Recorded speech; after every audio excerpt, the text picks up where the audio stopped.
Coude au corps, poing fermé sous le menton pour soutenir le poids de mes pensées, je me penche sur un grand atlas bariolé de routes et de rivières, de montagnes et de vallées. Et je ne m'y reconnais pas. Ça ne correspond à rien, à aucun souvenir que j'ai de la terre, de l'eau, et ça fait penser à une écorce d'arbre vue de près, à une fourmilière vue de loin. Pourquoi me trompe-t-on? J'ai été sur les falaises de Douvres, dans les fjords de Bergen, entre les piliers de la Tour Eiffel, et j'ai failli me noyer dans le Rhin, et j'ai navigué au large de Tamatave, et j'ai grimpé la colline du Parthénon, et jamais je n'ai eu le sentiment de me balader sur une peau de momie, sur le dos d'une main rongée de sclérose. C'est à ça que me font penser les cartes de géographes, traceurs de méridiens et de longitudes. À ça. Ou encore à l'épiderme gras et fripé des poivrons. Oh, c'est sans doute très décoratif. Mais je me méfie. Que sait-il des lagunes de Venise, des pins parasols inclinés sur le golfe du Lion, de l'index du Christ, immobile sur la baie de Rio? Et qu'en sait-il, mon géographe, lui qui peut-être est mort en travers de sa planche à dessin, lui qui peut-être n'a jamais été cueillir une marguerite? Ainsi, sur la gauche de ma map-monde, côté cœur, côté Amérique, ce qu'il détache en éclaireur, en signe de fraternité de l'Europe à l'hémisphère d'en face, c'est une presqu'île d'Irlande. C'est un rocher du Portugal. Mais naturellement, c'est faux. Cela, j'en suis sûr. Comme je suis sûr que l'arbre se pare de feuilles pour faire la cour au rouge-gorge. C'est faux. Je le sais. Parce que l'extrême pointe, l'extrême avancée de terre que le vieux monde pousse à la rencontre du monde nouveau, comme s'il aspirait à retourner dans le sein maternel, à rejoindre le primaire géologique de la préhistoire, quand l'Europe ne faisait qu'un avec l'Amérique, c'est ici qu'elle est, à Marseille. Marseille-sur-Rhône, Urbi et Orbi. Et tout en regardant mon atlas, je pense que, pas plus que les hommes, les villes ne sont responsables de leur destin.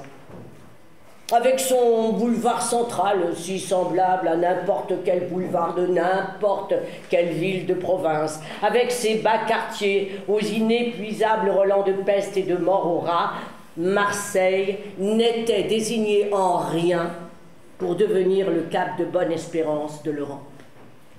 Grand port, paresseusement couché au soleil de la Méditerranée, sentant le fricot et la sueur nègre que le Mistral sauvage même ne peut dissiper, Marseille s'était toujours contenté d'être un carrefour, lieu de relâche entre une arrivée et un départ, où matelots malaises et chinois laissaient leur part de dollars, emportaient leur part de gonocoques. Singapour de l'Ouest, sur bordel, sur les routes du monde, elle détenait le monopole du vrai pastis, de la vraie bouillabaisse. Et avec ses marchands de poissons à la voix enrouée et ses joueurs de boules dominicaux, elle tenait dignement son nom sous l'œil bienveillant du bon Dieu.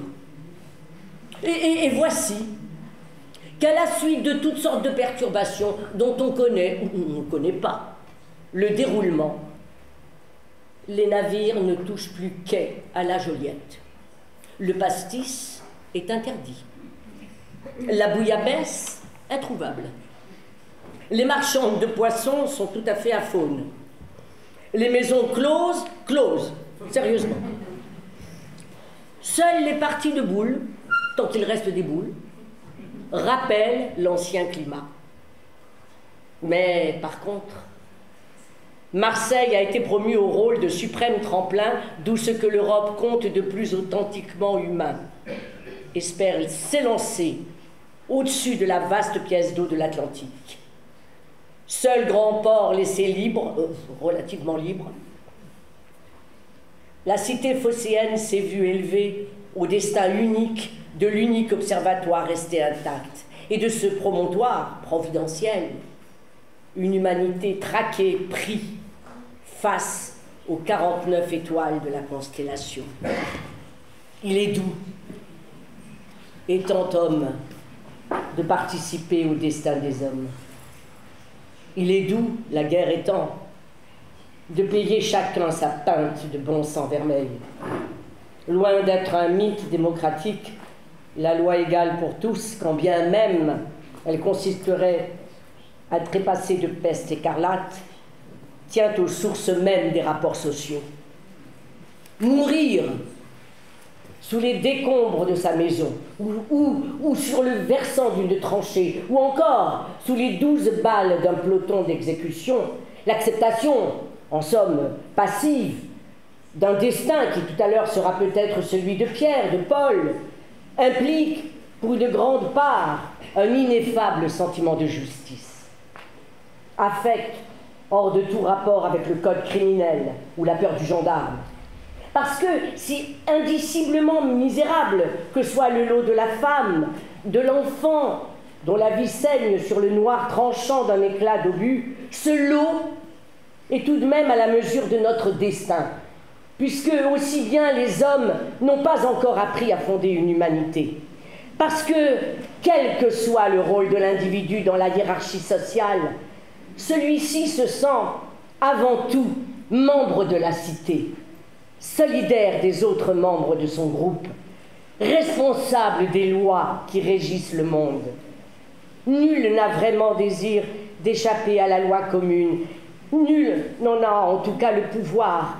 Et aussi iniques que soient les souffrances, toujours elles sont à l'échelle de l'homme, si l'homme y reconnaît une part de douleur commune à tous. Or, cette identification, hors la cité, la vie n'est ni possible, ni pensable. Tomber, l'écume aux lèvres, est la loi de la guerre. Nous sommes dans la loi. Aussi, il n'est pas de cruauté plus raffinée que celle qui s'emploie à faire déchoir l'individu de ses prérogatives de membre de la tribu.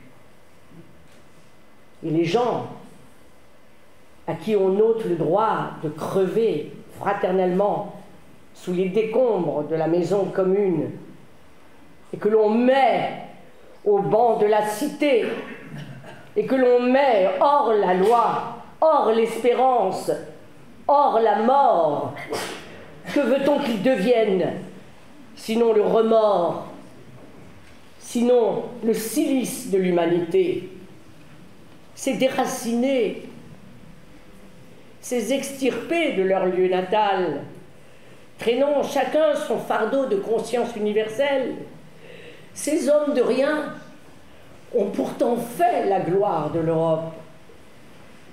Savants austères, peintres de talent, médecins fameux, poètes de génie, ce que des millénaires de culture et de sélection ont produit de plus noble, les voici donc, frappant aux portes des États-Unis, comme une cohorte de damnés au guichet de Saint-Pierre.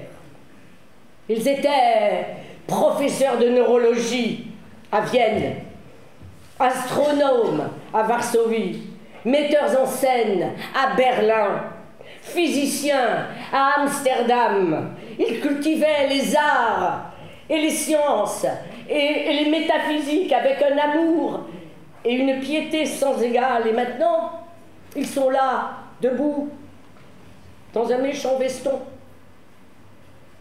faisant la queue devant le consulat américain. eux dont la pensée, les spéculations et le verbe sont connus de milliers d'Américains. Ils sont là, seuls, mais très grands dans leur solitude. Seuls, et sans pays, et sans toit, avec plus rien dans leurs mains, parce qu'un immense ouragan a démoli les 4 murs de la maison, parce qu'on leur trouve le crâne de l'Homo palestinus, la dentition de l'Australopithecus africanus. Ils sont là, debout, sous la hampe du drapeau américain. Légion d'excommuniés par-delà même l'enfer, combattants de l'intelligence, combattants des armées, hier encore au fait des honneurs, aujourd'hui souillés dans leur dignité, qui est notre dignité, dans leur âme, qui est notre âme. Mais Marseille a beau être l'ultime bouée qui surnage dans les eaux folles du continent, le superlatif absolu qui seul encore permette d'imaginer une levée d'ancre à destination de l'Amérique, le chemin reste long et dur qui mène au débarcadère des EU, des États-Unis. Parce que jamais terre n'a symbolisé avec pareille intensité un idéal de liberté, jamais, pas même aux yeux des pionniers aventurés de siècles perdus.